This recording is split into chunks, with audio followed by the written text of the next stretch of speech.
My parents sued me to take my company, but I won the case and got their house, which I then began renting to my parents. I guess it's time I put this down in writing. I've always been the quiet type, the kind who stays out of the spotlight, but maybe if I share my story, someone else who's been through something similar might feel less alone. This isn't easy to talk about, but I'm hoping that getting it out there might help me make sense of everything that happened. When I was a kid, my life was hell.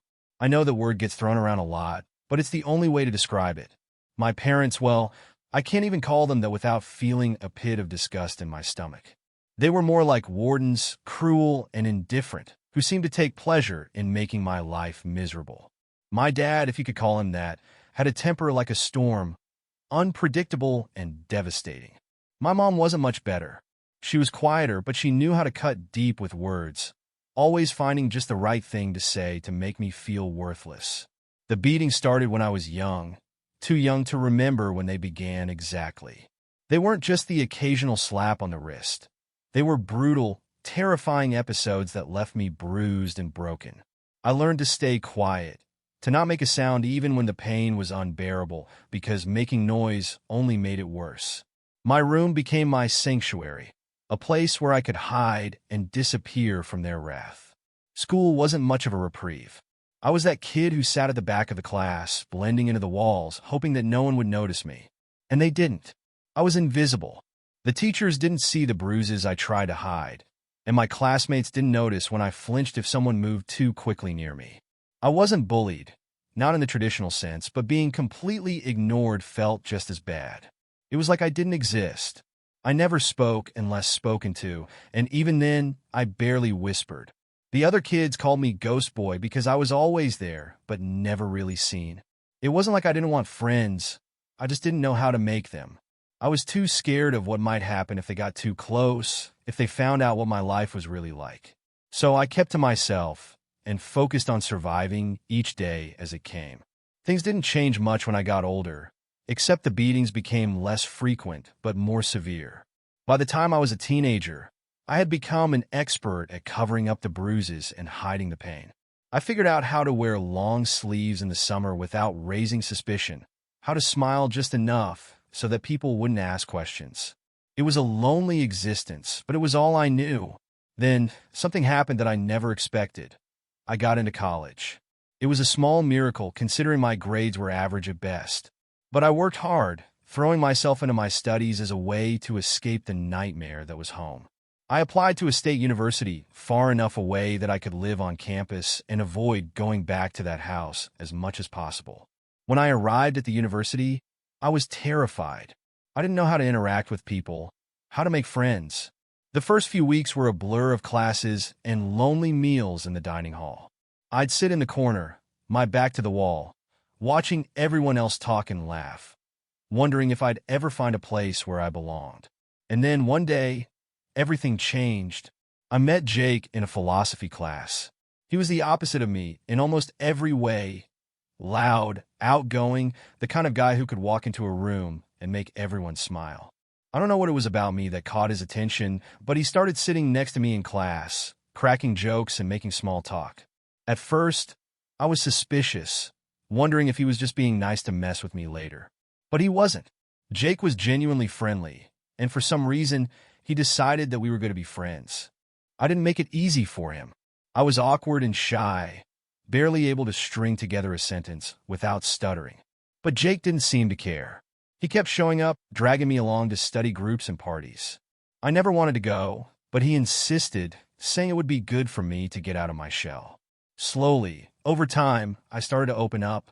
Jake had this way of making me feel comfortable, like I didn't have to hide who I was.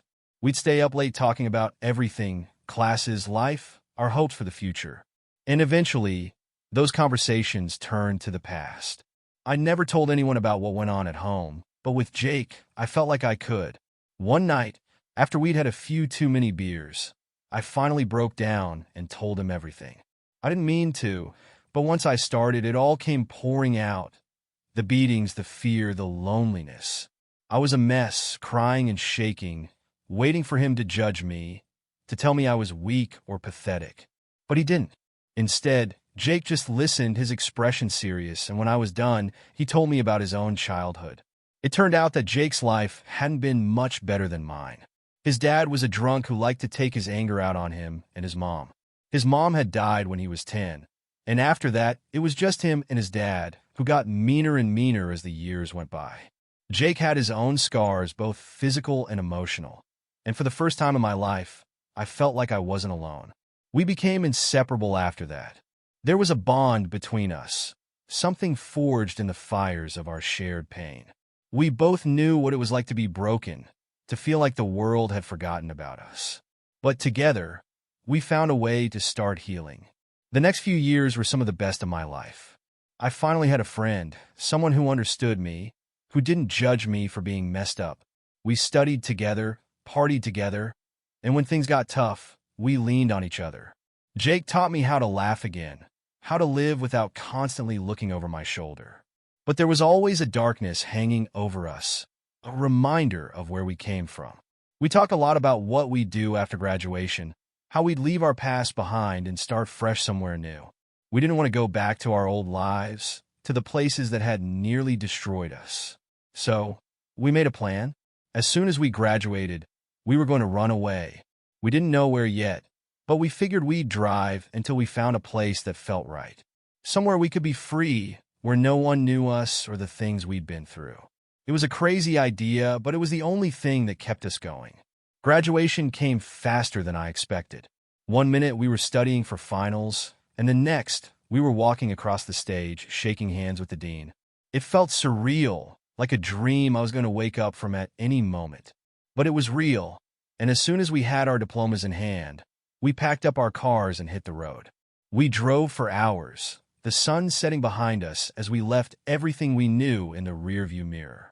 There was no destination in mind, just a direction away. Away from the pain, the memories, the people who had hurt us. We were leaving it all behind, and for the first time in my life, I felt free. We ended up in a small city a few states away, a place where no one knew our names. It wasn't anything special, just a quiet town with cheap rent and plenty of jobs. But it was perfect for us. We found a little apartment, nothing fancy, but it was ours, and that was all that mattered. For a while, it felt like we'd made it. We were starting over, building new lives for ourselves. I got a job at a bookstore, and Jake found work at a local bar. We didn't make much, but we had enough to get by, and more importantly, we had each other. We'd sit up late at night, talking about our plans, dreaming about the future. We were going to be okay. But the past has a way of catching up with you, no matter how fast you run. We both had our demons, and no matter how hard we tried to ignore them, they were always there, lurking in the shadows. Sometimes, when the nightmares got too bad, we'd sit up together, smoking cigarettes and drinking cheap whiskey, trying to drown out the memories. And then there were the bad days, the days when it felt like the weight of everything was crushing us. Jake would get quiet, distant, and I'd know he was back in that dark place, reliving the hell he'd gone through. I tried to help him, to be there for him the way he'd been there for me, but sometimes it wasn't enough. One night, after a particularly bad week, Jake came home late, drunk and angry. We'd had a fight earlier that day, something stupid about money, but it had spiraled out of control. He was yelling, throwing things, and I didn't know how to calm him down. I'd never seen him like that before, and it scared me. I tried to talk to him, to get him to tell me what was wrong, but he just kept shouting, his words slurred and incoherent. And then he said something that stopped me cold. He told me he wished he'd never met me, that I was just dragging him down, that I was the reason he'd never be happy. It was like a punch to the gut. I didn't know what to say, how to respond. Jake was my best friend, the one person I thought I could always count on, and now he was telling me I was the problem. I felt like my world was falling apart. He stormed out after that, slamming the door behind him. I didn't know where he went, and I didn't have the energy to go after him. I just sat there, feeling numb, wondering if everything we'd built was about to come crashing down. He came back a few hours later, sober and apologetic. He said he didn't mean it, that he was just drunk and angry, that he was sorry. I wanted to believe him, and part of me did, but there was something in his eyes that told me he wasn't being entirely truthful. We made up, but things were different after that. There was a tension between us that hadn't been there before, a crack in the foundation of our friendship. We tried to ignore it, to pretend like everything was okay, but it was always there, just beneath the surface. I don't know how to explain it, but I started feeling like we were living on borrowed time.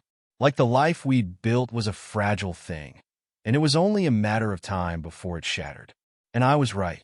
A few weeks after that fight, Jake came home with a wild look in his eyes.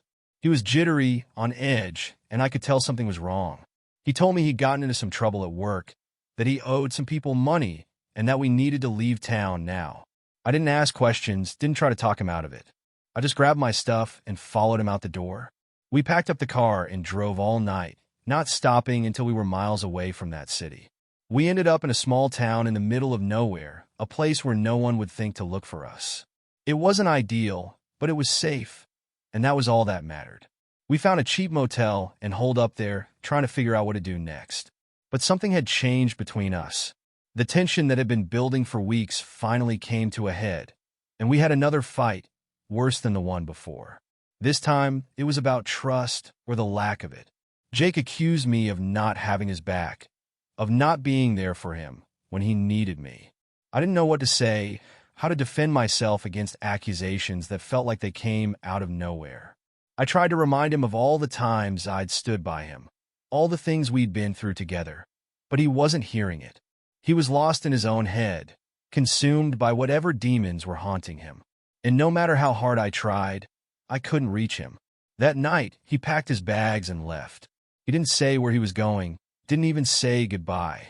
I watched him walk out the door, and I knew that was it. Our friendship was over. It felt like the ground had been ripped out from under me. Jake was the only person I'd ever really trusted, the only one who knew me inside and out. And now he was gone, and I was alone again, just like I'd been all those years ago. I don't know what happened to him after that. I stayed in that motel for a few more days, hoping he'd come back, that we'd somehow find a way to fix things. But he never did. Eventually, I packed up my stuff and left, driving aimlessly until I ended up in another city, another place where no one knew me. I found a small apartment, got a job at a diner, and started over again, but it wasn't the same. The loneliness was back, and this time, it felt worse than before. I didn't have anyone to talk to, no one to share my burdens with. I was back to being that ghost boy, the one who moved through life unnoticed and unremarked upon. It's been a few months now, and I'm still trying to figure out what went wrong. How did everything fall apart so quickly? Was it my fault? Did I do something to drive Jake away? I don't know. I probably never will. All I know is that I miss him. Despite everything, he was the best friend I ever had, and losing him feels like losing a part of myself. I'm trying to move on, to keep living, but some days it feels impossible. So here I am, writing this down, hoping that maybe it'll help me make sense of things. Maybe it'll help someone else who's going through something similar. I don't have any answers, just a lot of questions and a lot of regrets. But I guess that's life, isn't it? We stumble through it, trying to do our best, and sometimes we screw up. Sometimes we lose the people we care about, and there's nothing we can do to fix it. I don't know what comes next, but I'm going to keep going. I have to. Maybe one day, I'll find another friend, someone who understands. Maybe I'll find a place where I belong. But for now, I'm just trying to survive, one day at a time. This is the first part of the story, and it's a lot to digest, I know. But life is messy, and sometimes the best we can do is put one foot in front of the other and hope that the next step is better than the last. If you've made it this far, thanks for reading. I don't know if this helps anyone, but it helped me to get it out there. And maybe, just maybe, that's enough. I've been thinking a lot lately about how things ended between Jake and me. It's been almost a year since we last spoke, and in that time, I've tried to rebuild my life from the pieces that were left. But no matter how hard I try to move forward, there's always that lingering sense of something missing, like a phantom limb that you can still feel, even after it's gone. I guess that's what happens when someone becomes such an integral part of your life. When they leave, it's like losing a part of yourself. I didn't expect to hear from Jake again. After the way things ended, I figured that chapter of my life was closed for good. But life has a way of surprising you when you least expect it. It was a cold, rainy night when I got the call. I was sitting in my tiny apartment, half watching some mindless TV show, when my phone buzzed. The number was unfamiliar, but something told me to pick it up. Maybe it was curiosity, Or maybe it was just a gut feeling that this call was going to change everything. "Hey, it's Jake," the voice on the other end said, and for a moment I couldn't speak. I hadn't heard his voice in so long, and just hearing it brought back a flood of memories, both good and bad. "I know I'm the last person you want to hear from, but I need to talk to you." There was a pause, and I could hear the hesitation in his voice. It was the first time I'd ever heard Jake sound uncertain, and it threw me off balance. "I'm in town," he continued. "I was hoping we could meet up, just to talk. I owe you an apology." That was the last thing I expected from Jake. He was never the type to admit when he was wrong, and hearing him say those words felt surreal. Part of me wanted to hang up, to tell him to screw off and leave me alone. But there was another part of me, a bigger part, that needed to hear what he had to say. "Okay," I said finally. "Where are you?" We agreed to meet at a diner on the edge of town. It was late, and the place was nearly empty when I arrived. I spotted Jake sitting in a booth near the back, nursing a cup of coffee. He looked different, older, more worn down. The confident, carefree guy I'd known in college was gone, replaced by someone who looked like they'd been through hell and back. When he saw me, he stood up, a tentative smile on his face. "Thanks for coming," he said as I slid into the booth across from him. I didn't know what to say, so I just nodded. The tension between us was palpable, and for a moment, neither of us spoke. Finally, Jake broke the silence. "I screwed up," he said, his voice low. "I know that. I said a lot of things I didn't mean, and I did a lot of things I shouldn't have. But the truth is, I've missed you, man. You were the only real friend I ever had, and I let that go because I was too messed up to see it." Hearing him say that stirred something inside me, something I'd been trying to bury since the day he left. I told myself I didn't need Jake, that I was better off without him. But sitting there, listening to him admit his mistakes, I realized how much I'd missed him too. "I missed you too," I admitted, my voice barely above a whisper. "I didn't want to, but I did." Jake sighed, rubbing a hand over his face. "I've been trying to get my life back on track. After I left, I realized I couldn't keep running from my problems. I got help, went to rehab, and I've been trying to stay clean ever since. It's been tough, but I'm doing it. And part of that is making amends, starting with you." He reached across the table, his hand outstretched. "I know I don't deserve it, but I'm asking for another chance. To be your friend again. To make things right." I looked at his hand, the same hand that had once thrown a punch at me in a moment of rage, the same hand that had lifted me up when I was down. This was the guy who'd been my best friend, my brother in everything but blood. And despite everything, I knew I wanted him back in my life. I took his hand, and for the first time in months, I felt a sense of relief. "Let's try again," I said, squeezing his hand. "But no more running, Jake. We faced things together this time." Jake's smile was genuine, and for a moment, it felt like we were back in college, two kids with big dreams and a whole world ahead of us. But we weren't kids anymore. We were older, wiser, and maybe a little more damaged, but we were still here. And that was enough. After that night, Jake and I started spending more time together. It wasn't like it had been before. There was a lot of trust to rebuild, and we both had our own baggage to deal with. But slowly, we started to find our rhythm again. We'd sit in my apartment, talking late into the night like we used to, sharing our fears, our hopes, and our plans for the future. One night, after a few beers, Jake brought up an idea that would change our lives forever. "You know," he said, staring thoughtfully at the label on his beer bottle, "I've been thinking a lot about what we could do next. We're both creative guys, right? We've always loved music, and I know you're pretty handy with a guitar. What if we started a business? Something that combines our skills and passions?" I raised an eyebrow. "What kind of business?" Jake's eyes lit up with excitement. "Musical instruments. We could start our own company, building custom guitars, drums, whatever. I know it sounds crazy, but I've been doing some research, and there's a real market for handmade, high-quality instruments. We could make something that's truly ours, something that means something." It was a wild idea, but the more Jake talked about it, the more it started to make sense. We both loved music, and I'd spent years tinkering with my guitar, fixing it up, modifying it to get the sound just right. Jake was good with his hands, too. He'd always been the one to fix things when they broke. Maybe this could work. Over the next few weeks, we threw ourselves into planning. We sketched out designs, researched materials, and even started building prototypes in my garage. It was slow going at first. We were working with limited resources and had no idea what we were doing half the time. But we were determined, and slowly but surely, our vision started to take shape. We decided to call our company Shadow Sound Instruments, a nod to the shadows we'd both been running from for so long. It felt right, like we were finally stepping out of the darkness and into the light. But starting a business from scratch isn't easy, especially when you're doing it with nothing but a few tools and a dream. We faced a lot of challenges early on, finding suppliers who would work with us, securing enough capital to keep the lights on, and getting the word out about our products.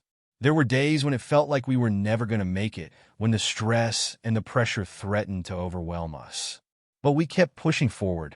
Jake and I had been through too much to give up now. Things started to pick up when we got our first big break. A local musician, who was starting to make a name for himself, heard about our company and asked us to build him a custom guitar. We poured everything we had into that project, staying up late into the night to get every detail just right. When we finally delivered the guitar, the look on the musician's face made all the hard work worth it. He loved it, and he started playing it at his shows, giving us some much-needed exposure. Word of mouth started to spread, and soon we had more orders than we could handle. We hired a few more people to help out, mostly friends of friends who were passionate about music and willing to work for cheap. It wasn't long before we had to move out of my garage and into a small workshop in the industrial part of town. For a while, it seemed like everything was going perfectly. We were making money, our products were getting rave reviews, and Jake and I were closer than ever. It felt like we were finally on the right path, like all the pain and struggle had been worth it. But as with all things in life, the good times didn't last. One day, we got a visit from a man named Victor. He was a slick, smooth-talking businessman who ran a large music equipment company that dominated the market. At first, he seemed friendly enough, praising our work and congratulating us on our success. But then he made an offer that sent chills down my spine. "I've been keeping an eye on you guys," Victor said, leaning back in his chair. "You've got something special here, and I think it could be big. I'm prepared to buy Shadow Sound Instruments from you. I'll pay you handsomely, and you can stay on as employees, continue to do what you love without all the stress of running a business." I could feel Jake tense up beside me. We hadn't started this company just to sell out to the highest bidder. This was our dream, our way of taking control of our lives. I looked at Victor, trying to keep my voice steady. "We're not interested," I said. "Shadow Sound is ours, and we're not selling." Victor's friendly demeanor disappeared in an instant. His eyes narrowed, and I could see the calculation behind them. "I think you should reconsider," he said, his tone colder now. "It would be a shame if something were to happen to your business." The threat was clear, but we stood our ground. Victor left, but the encounter left us both shaken. We knew we were small fish in a big pond, and if Victor wanted to, he could crush us without a second thought. We tried to move on, to keep focusing on our work, but it wasn't long before things started going wrong.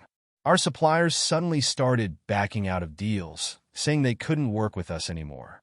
Orders that had been placed were mysteriously canceled, and we started receiving bad reviews online from accounts that didn't seem to belong to real customers. It didn't take a genius to figure out that Victor was behind it all. He was using his influence and connections to sabotage our business, trying to force us into a corner where we'd have no choice but to sell. But Jake and I weren't about to give up without a fight. We spent every waking moment trying to salvage what we could. We reached out to new suppliers, contacted our customers directly to reassure them, and even started a social media campaign to rally support. But no matter what we did, it felt like we were fighting a losing battle. The stress started to take its toll. Jake and I were at each other's throats constantly, arguing about everything from finances to marketing strategies. The pressure was getting to both of us, and the cracks in our friendship started to show again. And then, just when things couldn't seem to get any worse, we hit a major crisis. One of our main suppliers, a small, family-owned business that provided us with the high-quality wood we use for our instruments, went out of business. We were left scrambling to find a replacement, but every other supplier we contacted either couldn't meet our needs or was too expensive. Without that wood, we couldn't fulfill our orders. And without fulfilling our orders, we wouldn't be able to keep the business afloat. It felt like the walls were closing in on us. We were running out of options, and for the first time, I started to wonder if maybe we should have taken Victor's offer. At least then, we'd still be making instruments, even if it wasn't on our terms. But Jake wouldn't hear of it. We didn't come this far just to give up now, he said, his voice filled with determination. We'll find a way. We have to. I wanted to believe him, but I was exhausted physically, mentally, emotionally. I didn't know how much more I could take. And then, out of nowhere, we got a call from a man named Thomas. He was the owner of a small lumber mill in a remote part of the country, and he'd heard about our situation through a mutual contact. Thomas said he had the wood we needed, and he was willing to sell it to us at a fair price.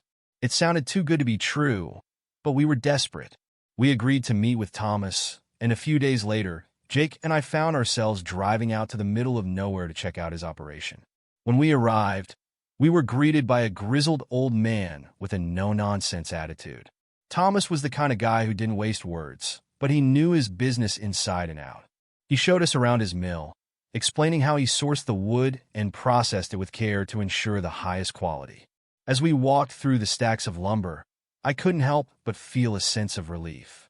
This could be the solution we were looking for. But just as we were about to finalize the deal, Thomas dropped a bombshell. "There's one condition," he said, his voice gruff. "I need you to take care of something for me. There's a group of people who've been causing trouble around here, stealing my lumber, vandalizing my property. The police won't do anything about it, so I need someone to send them a message." Jake and I exchanged a glance. This wasn't what we'd signed up for, but Thomas was our only hope. "What kind of message?" I asked, trying to keep my voice steady.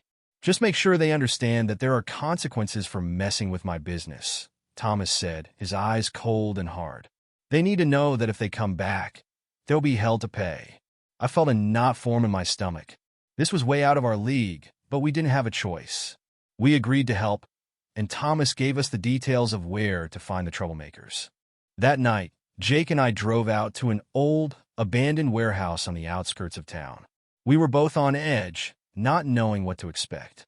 The place was dark and creepy, the kind of place you'd expect to find in a horror movie.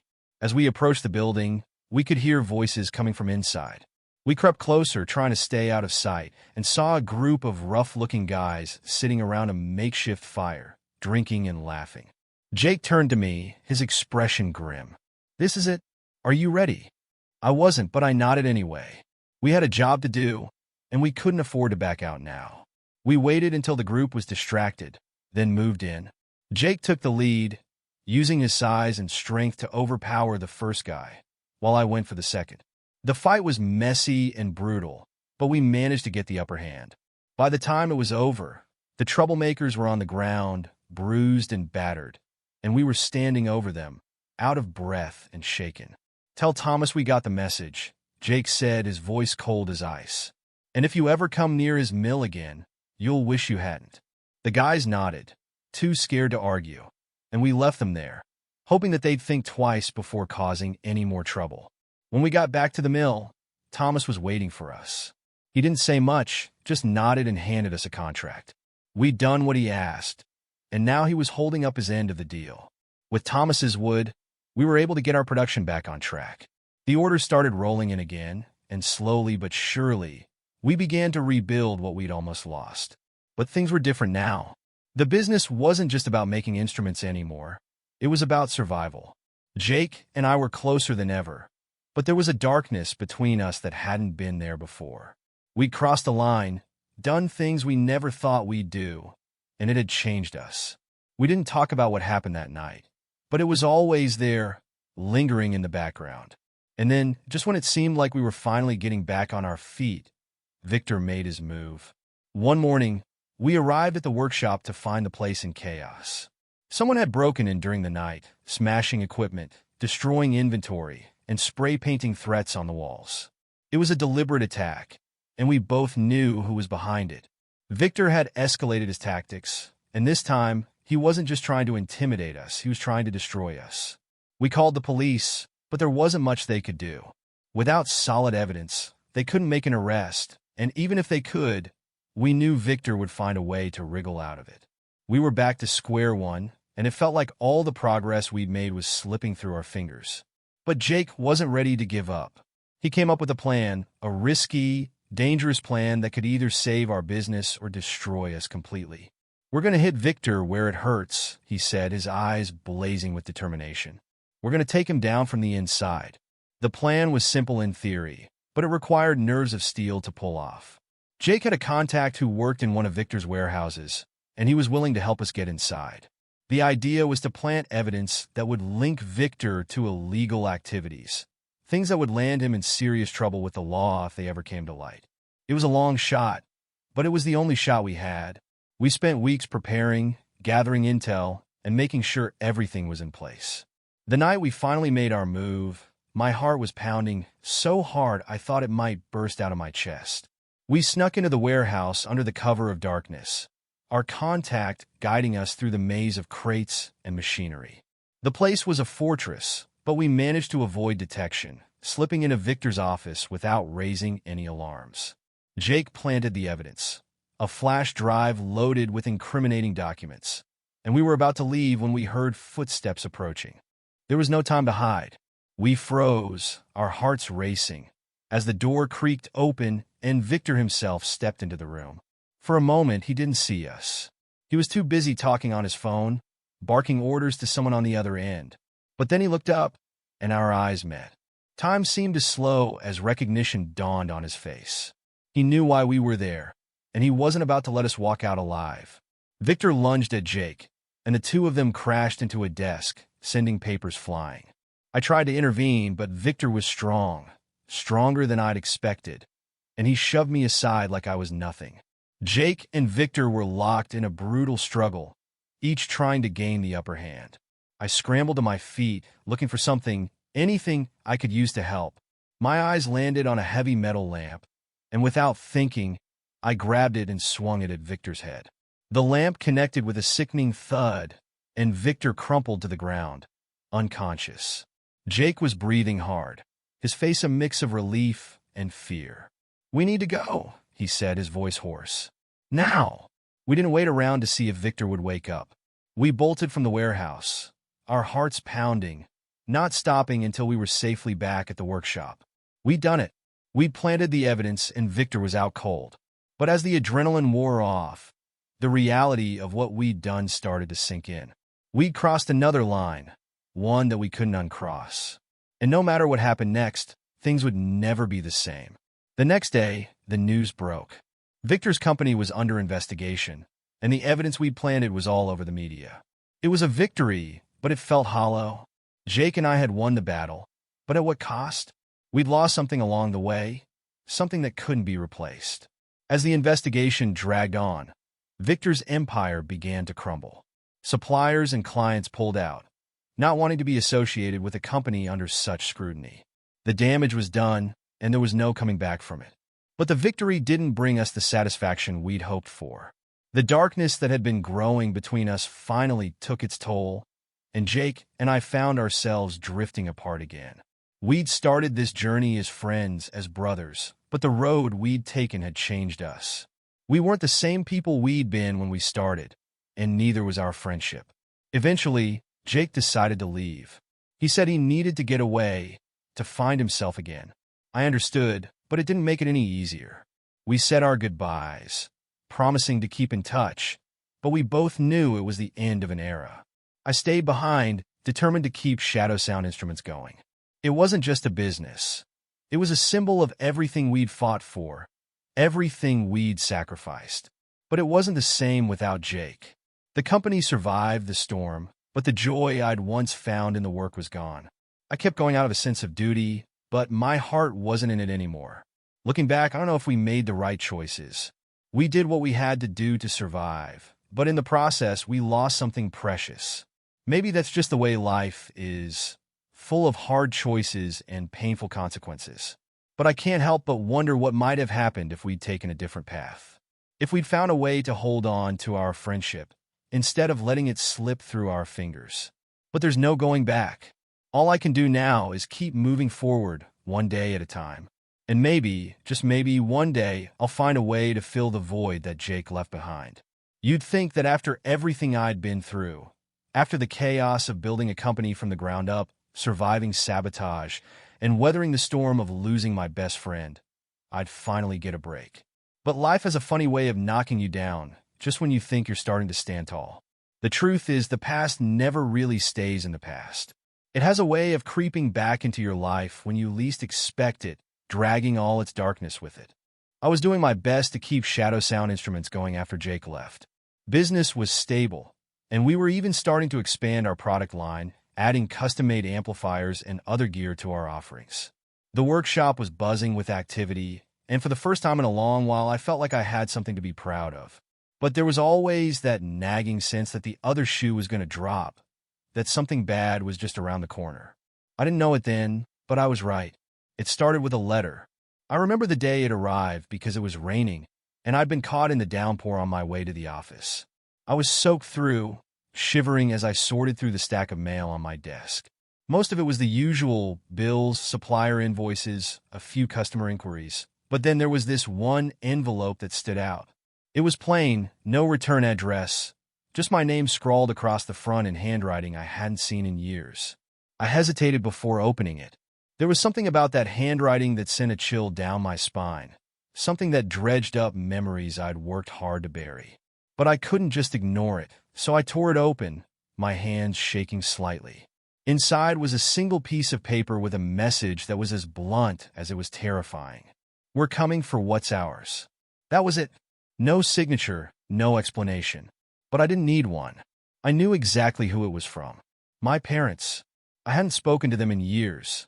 Not since I'd left for college and never looked back. They hadn't bothered to reach out, and I'd been more than happy to keep it that way. But now, here they were, making a move out of the blue.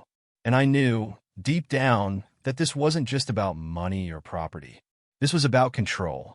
They'd lost their grip on me when I left home, and now they were trying to reclaim it.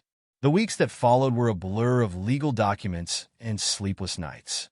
I hired a lawyer, a sharp-witted woman named Lisa, who came highly recommended. She assured me that we could fight this, that I had nothing to worry about, but I couldn't shake the feeling that this was just the beginning of something much bigger. The lawsuit was straightforward enough, on paper at least. My parents were claiming that they had invested in Shadow Sound Instruments, that they had provided the initial capital to get the business off the ground, and therefore, they were entitled to a controlling share. It was a blatant lie, of course. They hadn't given me a single penny. Everything Jake and I had built was from our own blood, sweat, and tears. But proving that in court was going to be another matter entirely. As we prepared for the trial, I couldn't help but feel the old wounds reopening. The memories of my childhood, of the beatings and the constant fear, came flooding back with a vengeance. I'd spent so many years trying to forget, to move on, but now it was all being dragged into the light, and there was no escaping it. I hadn't seen my parents in person since I left home, and the thought of facing them in court was enough to make me sick to my stomach. But I wasn't that scared little boy anymore. I had fought too hard to let them take everything from me now. As the trial date approached, Jake came back into the picture. He'd heard about what was happening through the grapevine and showed up at my doorstep one evening, unannounced. I was surprised to see him, but more than that, I was relieved. There was a time when I wasn't sure if we'd ever be friends again, but in that moment, it felt like we were picking up right where we left off. "I'm here to help," he said, and I could see the determination in his eyes. Jake wasn't just offering moral support. He was ready to go to war with me, just like old times. We spent hours going over every detail of the case, looking for any angle we could use to our advantage. Jake had connections, people who owed him favors, and he wasn't afraid to call them in. We dug up every piece of evidence we could find to disprove my parents' claims, pulling bank records, emails, anything that showed the company had been built from the ground up by Jake and me alone. But my parents weren't playing fair. They hired a high-powered legal team, the kind that could tear through small businesses like ours without breaking a sweat. And they weren't afraid to get dirty. They started spreading rumors, trying to undermine my reputation in the industry, even going so far as to leak false stories to the press about supposed financial mismanagement at Shadow Sound. It was a full-on assault, and there were times when I wasn't sure if we'd make it through. The stress was getting to me, and I could feel the pressure mounting with each passing day. But Jake was there, keeping me grounded, reminding me of why we were fighting in the first place. We weren't just fighting for the company. We were fighting for our freedom, for the right to control our own lives. The day of the trial finally arrived, and I walked into that courtroom feeling like I was stepping into a lion's den. My parents were there, sitting at the front with their legal team, looking as cold and detached as ever. They didn't acknowledge me when I entered, didn't even look in my direction. It was like I was a stranger to them, just another obstacle to be removed. The trial was brutal. Their lawyers were relentless, trying to paint me as an ungrateful son who had taken advantage of his parents' generosity. They twisted every fact, every piece of evidence, trying to turn the narrative in their favor. But Lisa was a force to be reckoned with. She tore apart their arguments with surgical precision, exposing every lie, every inconsistency. When it came time for me to testify, I was terrified. I had to sit there, under oath, and relive the nightmare of my childhood in front of a room full of strangers. But I knew this was my chance to tell the truth, to finally stand up to the people who had made my life a living hell. I told the court everything about the abuse, the neglect, the years of living in fear. I explained how I had cut ties with my parents as soon as I could, how I had built shadow sound instruments with Jake from nothing, with no help from anyone. I could see the shock on the faces of the jury as I spoke, and for the first time, I felt like I was being heard. When I finished, there was a long, heavy silence in the courtroom. My parents' lawyer tried to discredit me, to make it seem like I was just trying to elicit sympathy, but the damage was done. The truth was out, and no amount of legal maneuvering could change that. The trial lasted for several more days, but I could tell that the tide had turned. The jury had seen through my parents' lies, and it was only a matter of time before the verdict was handed down. When the judge finally announced the decision, it felt like the weight of the world had been lifted off my shoulders. The court ruled in my favor, declaring that my parents had no claim to shadow sound instruments. Not only that, but the judge awarded me compensation for the damage they had caused to my reputation and my business. But the real shock came when the judge delivered the final blow. As part of the settlement, my parents were forced to turn over the deed to their house. The house I had grown up in, the house that had been the source of so much pain. It was poetic justice in a way that I never could have imagined. When it was all over, I walked out of that courtroom with my head held high. I had faced my demons and come out on top. Jake was waiting for me outside, a triumphant grin on his face. "We did it," he said, clapping me on the back. "We actually did it." But the victory was bittersweet. I had won, yes, but at what cost? The house was mine now, a hollow victory that reminded me of everything I had endured. I couldn't bring myself to sell it. Not yet, so instead, I came up with an idea that was both cruel and fitting. I rented the house out to my parents. They had lost everything in the trial. Their money, their reputation, and now their home. But instead of leaving them homeless, I offered them a place to stay, at a price, of course. It was a business arrangement, nothing more, and they had no choice but to accept. It was a strange kind of revenge, but it felt right. They had taken so much from me, and now they were paying the price. The days that followed were a whirlwind. The news of the trial spread quickly, and for a while, I was the talk of the town. People I hadn't heard from in years reached out, offering congratulations, expressing their shock at the revelations that had come out in court. But I wasn't interested in basking in the attention. All I wanted was to move on, to put the past behind me once and for all. Jake and I went back to work at Shadow Sound, determined to rebuild what had been damaged during the legal battle. Business picked up again, and we even started expanding our operations, opening a second workshop in a nearby city. It was hard work, but it was fulfilling, and for the first time in a long time, I felt like I was in control of my life. But the scars of the past don't heal overnight. There were still nights when the nightmares came, when I woke up in a cold sweat, the memories of my childhood playing out in vivid detail in my mind. And there were days when I couldn't help but wonder if I had made the right decision in letting my parents stay in the house. It was a constant reminder of everything I had tried so hard to escape. Then, one day, something happened that shook me to my core. It was a few months after the trial, and I was at the workshop going over some new designs with the team when I got a call from Lisa. She sounded urgent, her voice tight with concern. "You need to come to the courthouse," she said. "Now." I didn't ask questions. I grabbed my coat and drove to the courthouse, my mind racing with possibilities. When I arrived, Lisa was waiting for me outside, her expression grim. "There's been a new development," she said, handing me a folder. "Your parents, they filed another lawsuit." My stomach dropped. "What? On what grounds?" Lisa sighed, opening the folder to show me the papers inside. "They're claiming that you coerced them into the rental agreement, that you're exploiting them. They're trying to get the house back." I couldn't believe what I was hearing. After everything they'd done, after everything they'd put me through, they were still trying to take something from me. "This is ridiculous," I said, feeling the anger rise in my chest. "They signed the agreement willingly. They had no choice." "I know," Lisa said calmly, "and we're going to fight this. But you need to be prepared. This could get messy." And messy it got. The new trial was a nightmare. My parents played the victim card to perfection, portraying themselves as elderly, vulnerable people who had been taken advantage of by their own son. They brought in witnesses, friends, neighbors, even distant relatives, who testified to their character, painting them as kind, loving parents who had done nothing but support me. It was all lies, of course, but they were convincing. And the judge in this case wasn't as sympathetic as the last one. There were moments when I thought I might actually lose, when it felt like the entire system was rigged against me. But then something unexpected happened. Jake, who had been sitting quietly in the gallery, stood up and asked to testify. It wasn't planned.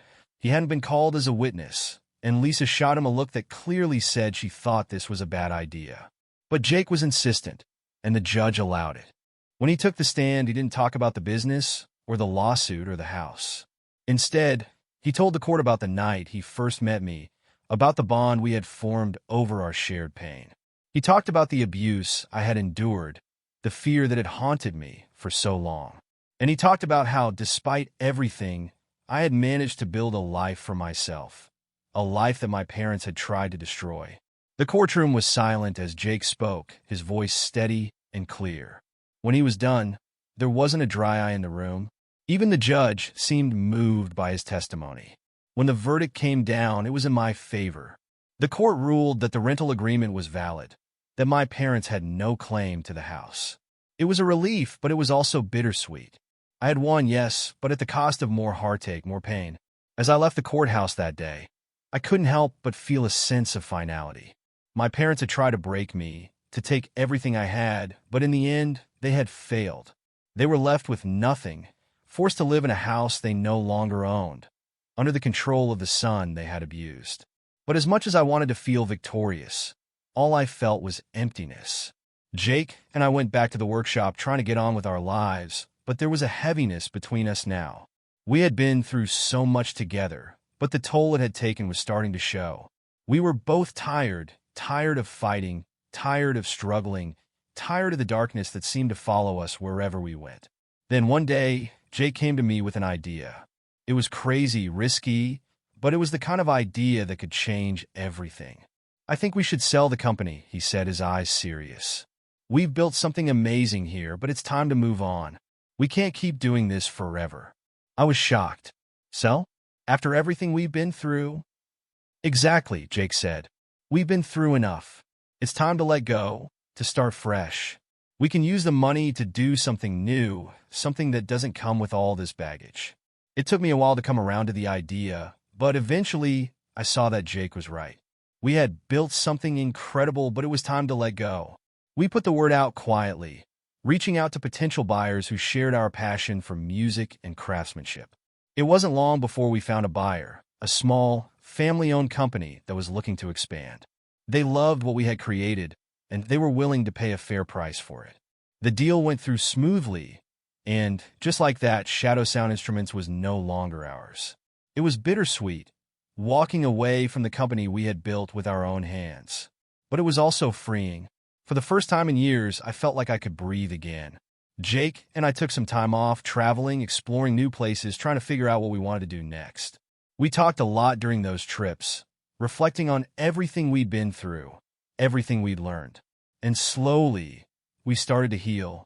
Eventually, we decided to start a new venture together, something completely different from anything we'd done before.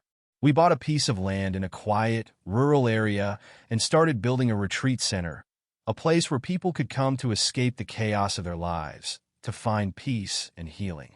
It was hard work, but it was the kind of work that felt right. We were creating something positive, something that could help others. And that was more fulfilling than anything we had done before. The retreat center, which we named Haven, became our new passion. We poured our hearts into it, creating a space that was welcoming, nurturing, and peaceful. And as we watched it grow, we realized that we had finally found what we had been searching for all along. Haven became a sanctuary not just for our guests, but for us as well. It was a place where we could leave the past behind, where we could focus on the present and the future. And for the first time in a long time, I felt at peace. My parents, meanwhile, continued to live in the house, paying rent every month. I didn't have much contact with them, but from what I heard, they were a shadow of their former selves.